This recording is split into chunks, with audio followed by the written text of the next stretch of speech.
Hello, I'm Andrew Bailey and I'm back from my summer break. And whilst I was back home, I went to the University of York where I spoke to Marilyn Vihman. In Estonian it's pronounced Vihman, so Marilyn Vihman would be but I don't usually bother saying that to English speakers because they say, is it Vihman or Vihman? And I say Vihman. I say, oh, Vihman.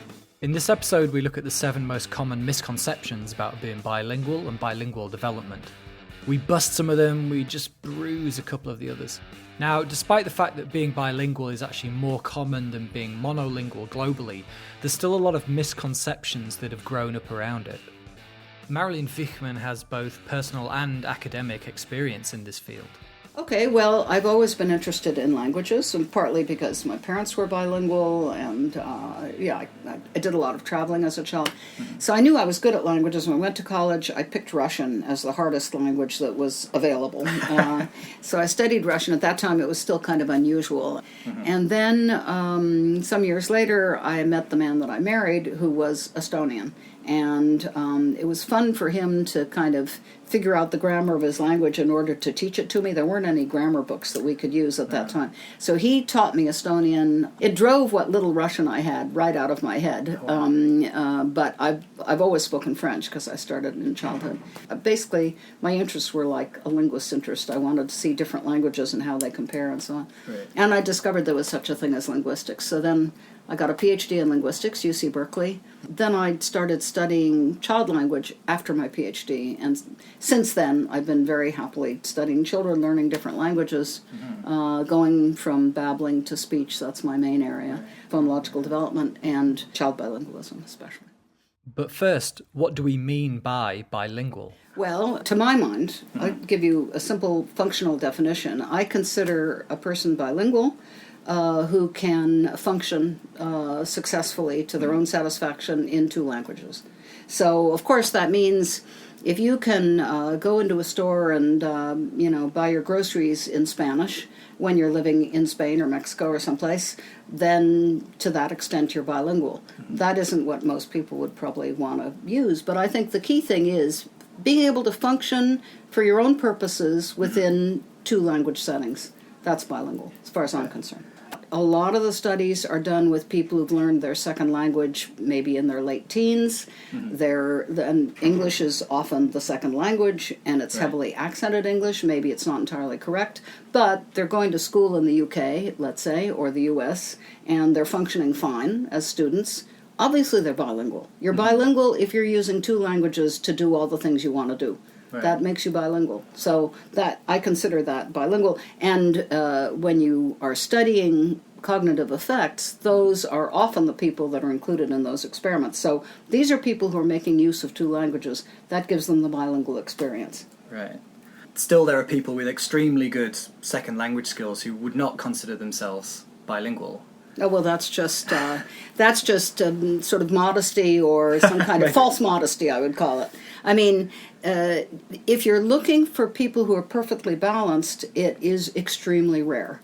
Very few people are perfectly balanced because that would imply that they always do all the same things with the same kinds of people, the same range of different people with different registers and different styles in both their languages. And of course, human life isn't like that. One language you use more among your family and friends, typically. Another language you use maybe in the workplace. A third language you use when you happen to be visiting the country because maybe years ago you lived there or something like that. I mean, bilingual experiences are extremely varied because that's human life. Right. And how well you speak a language depends on how much you hear it and who you hear it from.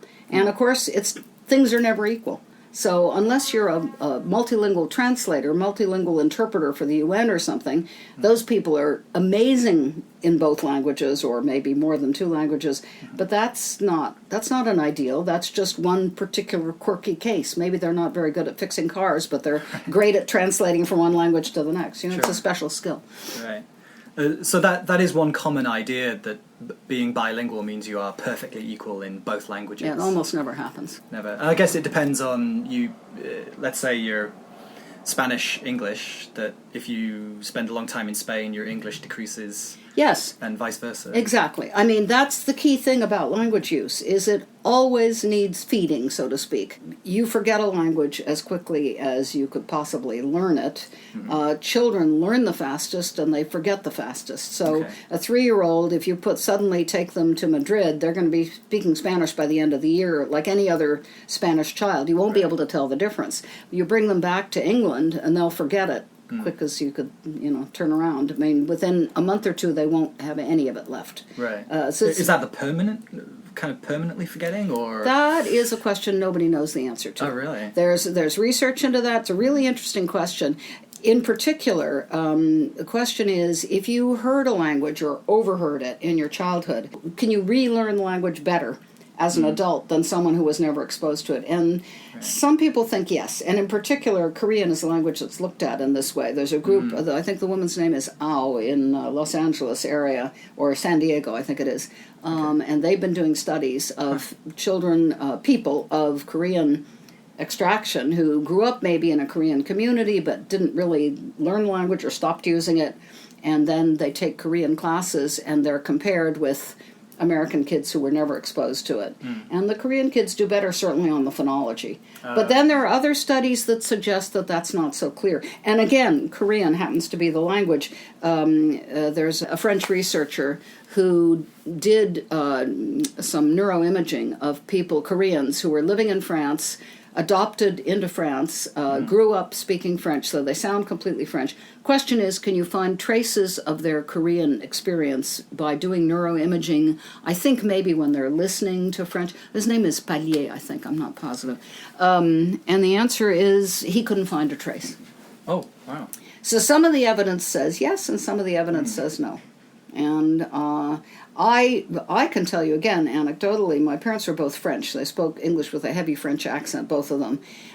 They didn't really teach me French, so I learned it later. So my French is English accented a bit. I mean, I started learning it as a child, but not from infancy. And then I only went to France occasionally. So, but I can imitate, and I don't sound French, I'm sure, but I can imitate a French accent very well, and it might pass as a proper French accent in English, right? Because I'm so used to hearing it. I mean, I heard plenty of samples of it. All right, so today we're going to look at some myths about bilingualism and bilingual development, and so this is a list that you've adapted from Pearson. Barbara correct? Pearson, yes. Barbara Pearson. So the first one is bilinguals are just two monolinguals in one head. Almost like two identities, I guess. Well, you can interpret that any way you like, but it's certainly wrong.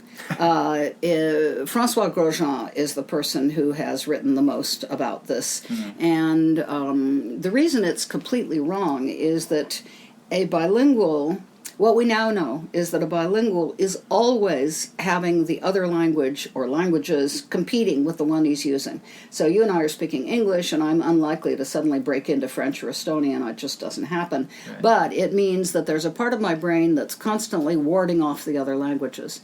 And occasionally they do seep in, and you make mistakes as a bilingual, even in your native language. So I've been in a situation where I have Estonian guests, and I'm speaking English with them because there's one of them who's married to a non-Estonian, doesn't speak Estonian. Okay. And I say to them, as I'm serving dessert, can I put you some cream in your coffee?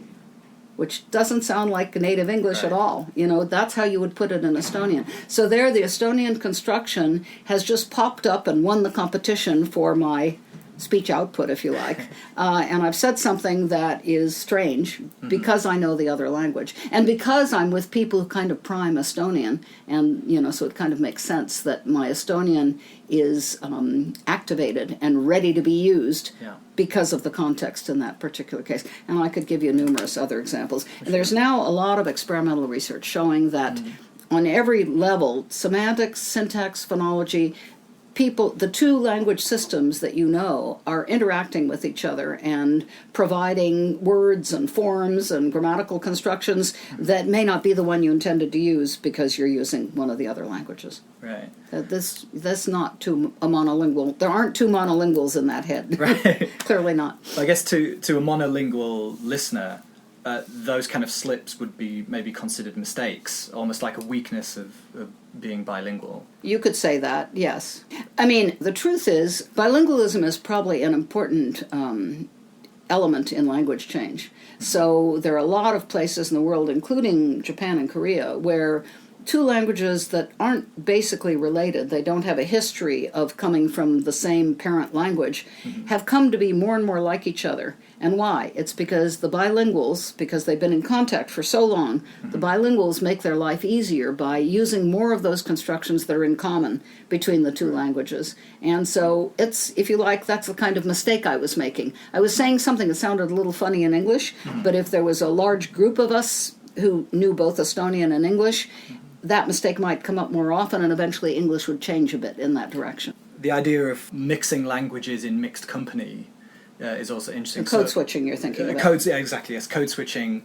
So, for example, if everybody around that dinner table spoke at least a little bit of English and Estonian, or the opposite, that it's kind of okay for you to drop in an Estonian word in an English utterance. Absolutely, but it's more likely to happen not if they know a little bit of English, but if everybody is fully bilingual in the sense I described. That doesn't mean they're perfect in both languages, but they are probably Estonians living in America, maybe at least for 5 years or something like that, so they're fluent, not necessarily, a lifetime experience. Okay.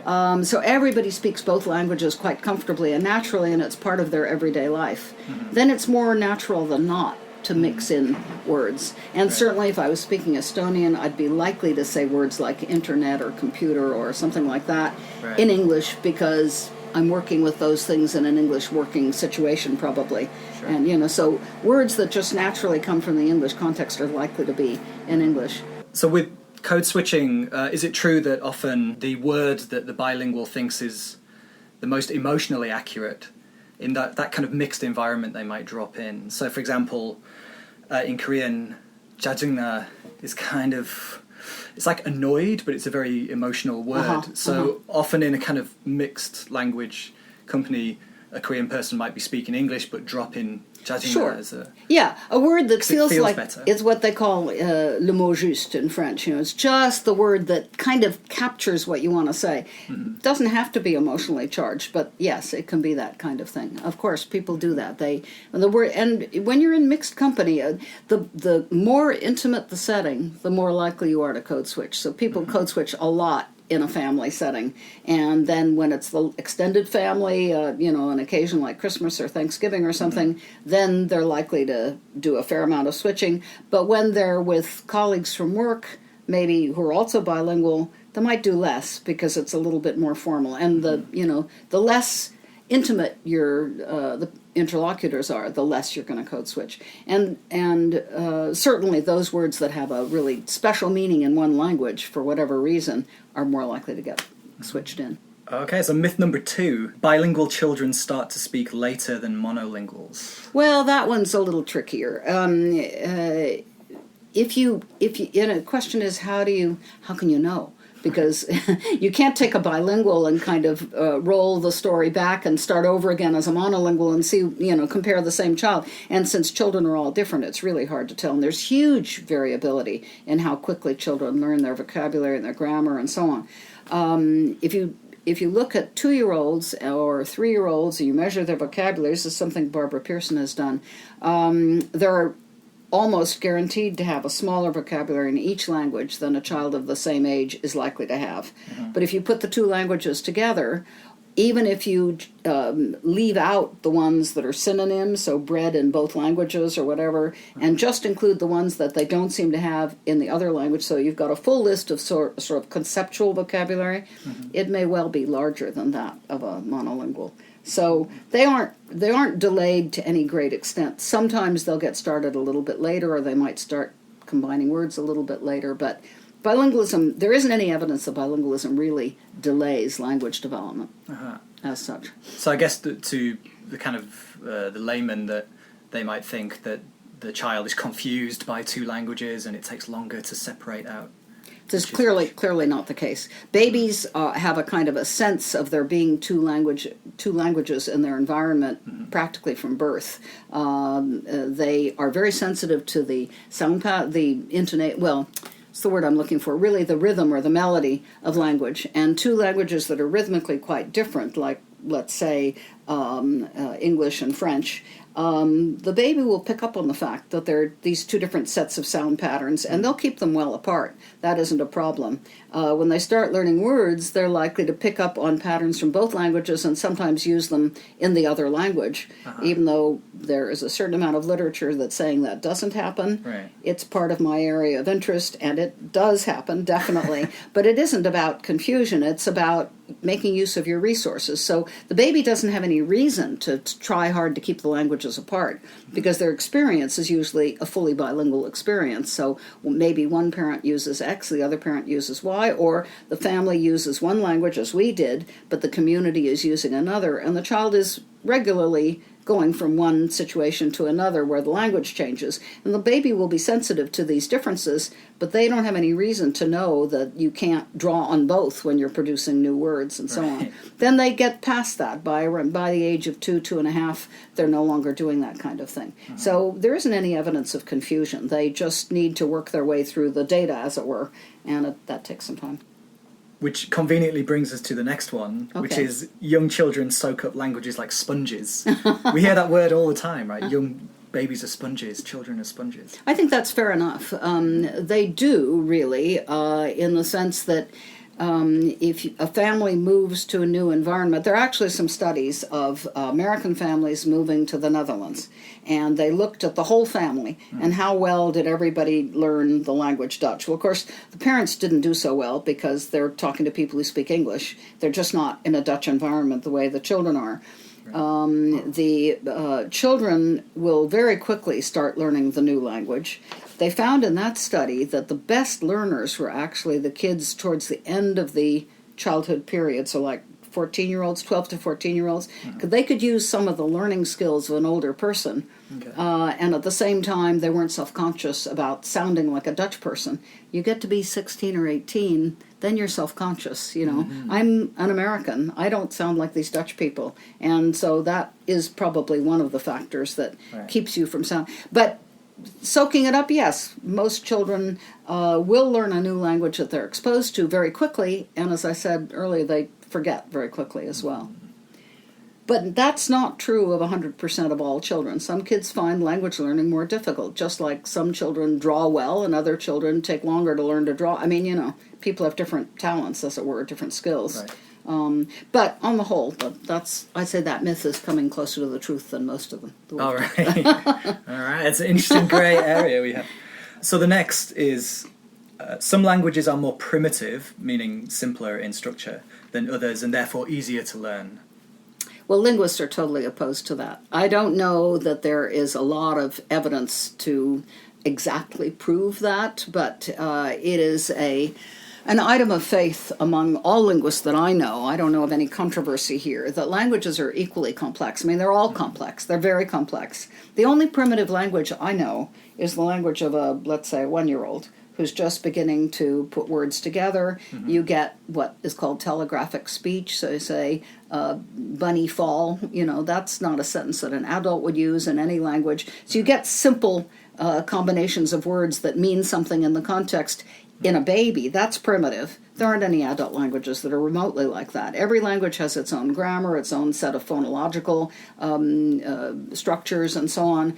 And there isn't any apparent way of showing that one language is simpler than another. Right. Are there any languages that are commonly thought to be primitive or simpler languages? I mean, by the people who aren't informed. Not that I know of. The average person would go, German's easier than... Oh, well, that's sort of, I mean, that's so superficial that, you know, if you don't know a language, you know, you can talk about some languages seeming to be harder, but then harder for who? For whom? Starting with English, I think learning Korean is quite difficult, but maybe if you're starting from Japanese, Korean's easy and English is hard. You know, I don't know. Right. So. Right. Well, what brings us to the next one. So English is so widely spoken because it has less grammar than other languages. Oh. Well, firstly, less grammar, that's an interesting phrase. Yeah, what they mean, I've heard debates about this. The point about English, of course, is that it doesn't have a lot of inflections. It doesn't have a lot of little affixes attached to words. And it doesn't have the conjugation classes of French or German or Russian. English has less grammar in that sense. It has less inflectional morphology. But that has absolutely nothing to do with why it's so wide-spoken in the world. It's wide-spoken in the world because of the English Empire, or the British Empire initially, and then American commercial strength. And I've had an interesting argument with, a few years ago, with a computer science specialist who thought that English would always be the dominant language, and I think that's perfectly silly. It won't always be. French was the language of the 18th century. English came in the 19th and 20th century. And I think it's safe to say that by the end of this century, everyone will be learning Chinese.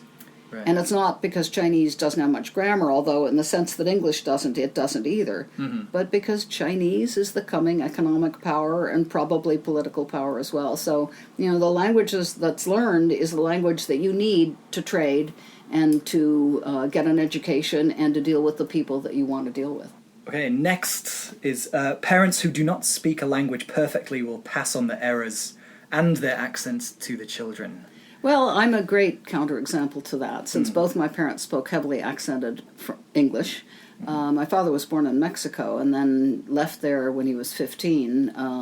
He was fluent in French because his parents were French.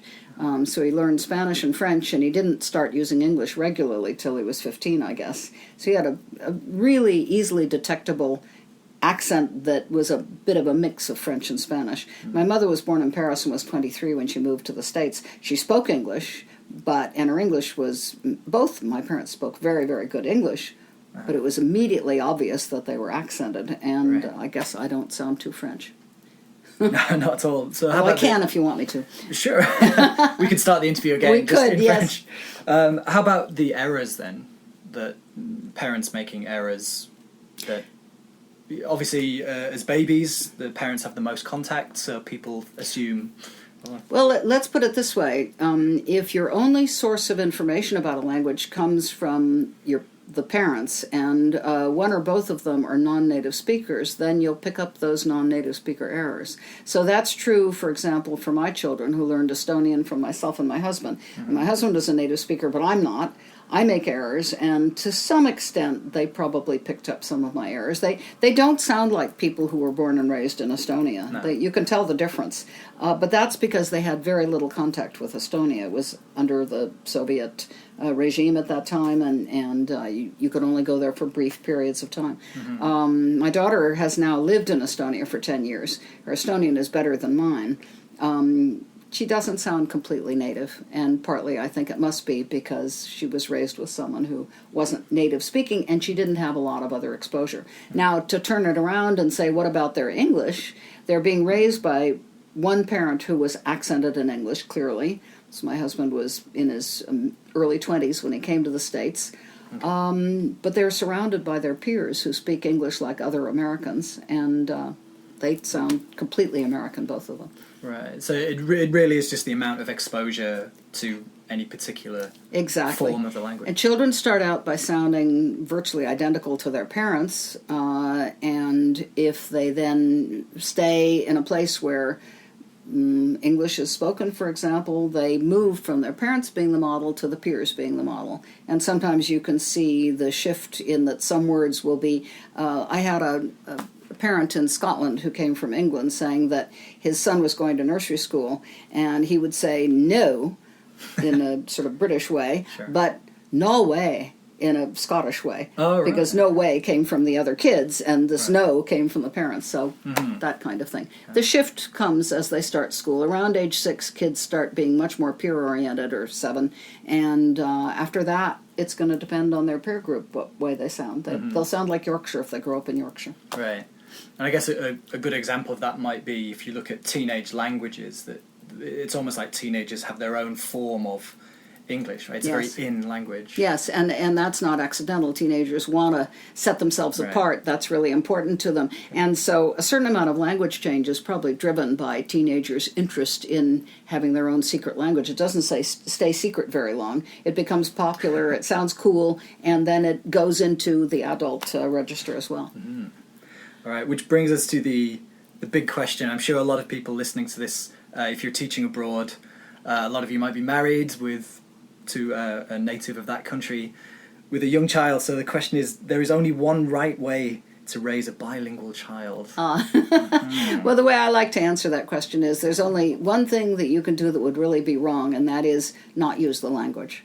Children learn what they're exposed to, and if they need two things. They need exposure, so lots and lots of experience hearing the language. So I would say talk to your kid, and they need motivation.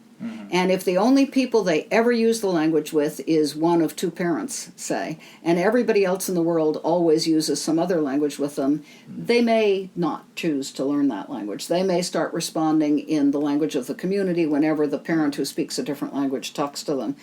Doesn't always happen, but usually that's what happens. So children need to have the feeling that it helps them to communicate with the people they care about to know this language. And if the parent speaks both languages anyway, and nobody else does, then they probably won't be very motivated. So I would say it's really important to expose them to monolinguals if you possibly can. Right. Yeah. So I guess also maybe there's an element of how much importance is put on a second language by Absolutely. the parents. So for example, a friend of mine, his parents were Korean immigrants to Canada, but they wanted their son to integrate as quickly as possible, and so they really took the foot off the gas on Korean, and so he grew up basically not particularly speaking Korean over a very basic level. Yes, and the opposite would be true in my family. Even though I was not a native speaker of Estonian, my husband and I are both linguists. We talked about language a lot. Language was important to us. My older child, who has since become a linguist herself, always liked language, and so she felt very strongly that Estonian was the family language, and you should use it. And already at age 3, she said to me when I reported some news event in English to my husband, she said, "We here in this house, we speak Estonian," she told me.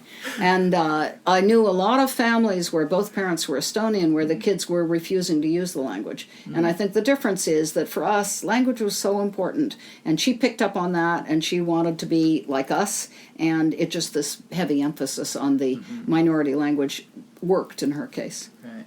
One common bilingual parenting technique that you hear a lot is one parent, one language.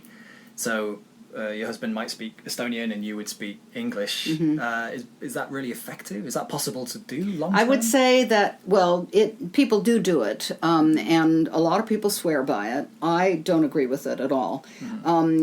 Particularly if you're in a minority language situation, as we were, where you're surrounded by a monolingual community of English speakers, or it could be French speakers, or Korean, or Japanese, or whatever.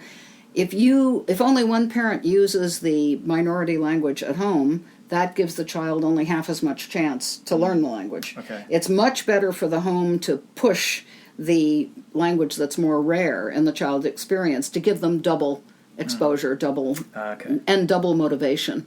On the other hand, if you live in a place where the community is multilingual, you could use both languages at home, and you don't have to be careful about not code switching or anything like that. Children pick their way through the data that they're exposed to very nicely, and they'll come out speaking perfectly good language X and language Y, even if people are inconsistent and they code switch and they do all the things that we're warned not to do. It really doesn't matter. I mean, where do you think some of these myths come from then? Like, what is the root of it?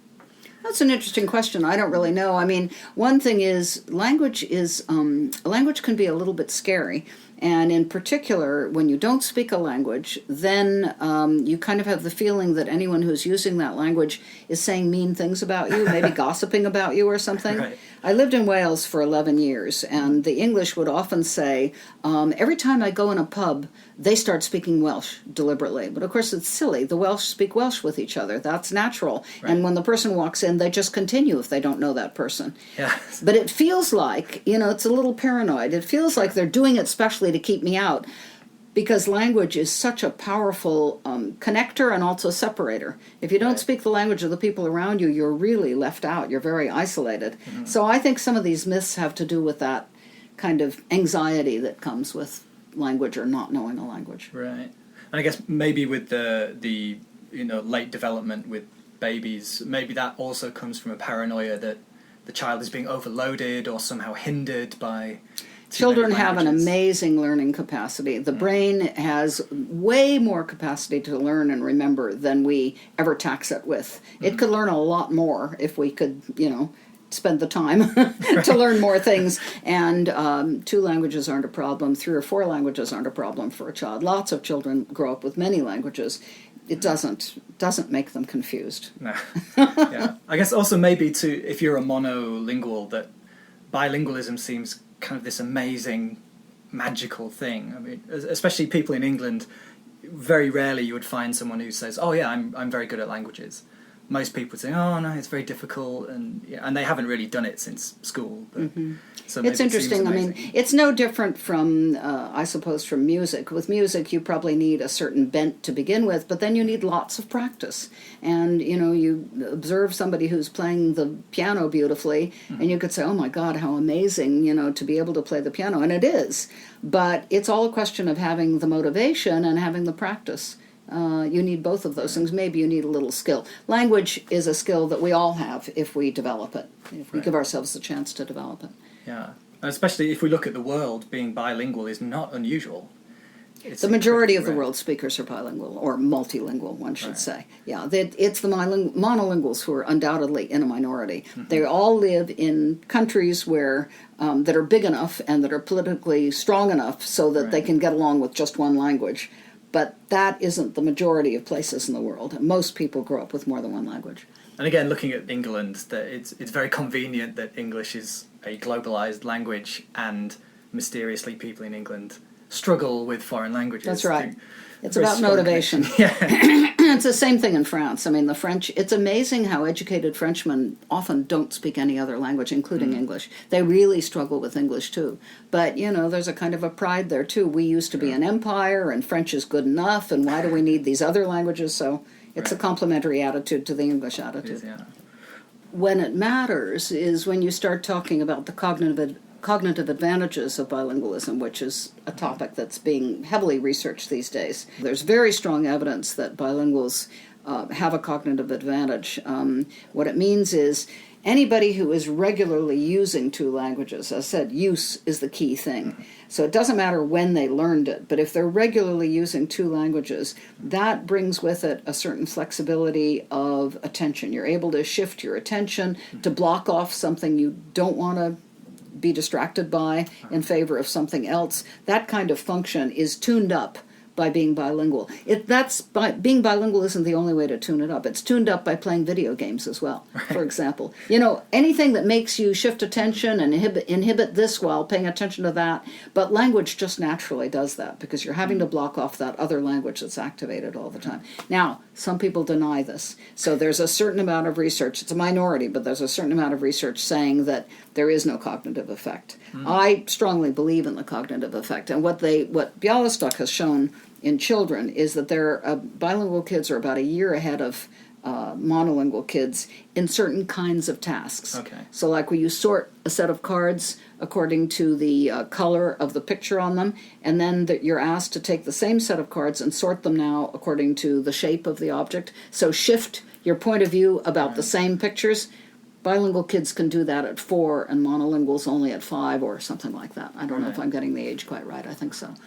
So the controversy says there's no advantage, not that there's a disadvantage. No, nobody thinks there's a disadvantage. There is no evidence that being bilingual is disadvantageous in any way, except maybe running into people with prejudices, which is a disadvantage we all have to risk sometimes. Right.